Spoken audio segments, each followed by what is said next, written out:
Aabot sa 9 milyong pisong halaga ng shabu ang nakumpiska ng Leyte Police Provincial Office sa isinagawang week-long simultaneous anti-criminality law enforcement operations. Magbabalita dyan si Patrolwoman Cristel Palafox.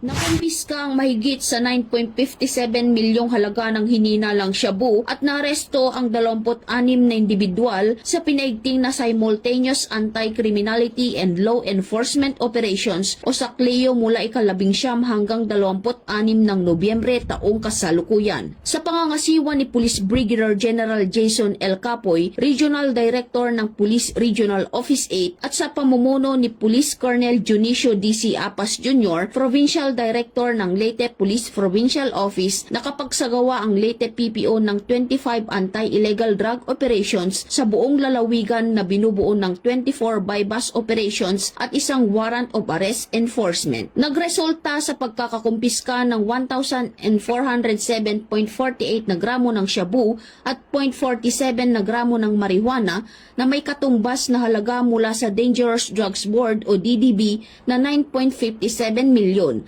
At 49 kaso ang naihain sa 28 na suspek sa hukuman. 26 ang naresto habang 2 ang nakatakas sa mga bypass operations. Ang 2 suspek ay kasalukuyang tinutugis at inihahanda na ang kanilang warrant of arrest upang matiyak ang kanilang pagkakadakip. Sa isinagawang operasyon, 3 ang itinuturing na high-value individuals habang 25 ang street-level individuals. Ang matagumpay na operasyon ay nagpapakita ng malawak at komprehensibong anti-drug strategy ng Leyte PPO. Patuloy na palalakasin at paigtingin ng Leyte Police Provincial Office ang kampanya laban sa ilegal na droga upang mapanatili ang kaayusan, kapayapaan at kaligtasan sa komunidad at maprotektahan ang mamamayan mula sa pinsalang dulot ng paggamit ng ipinagbabawal na gamot.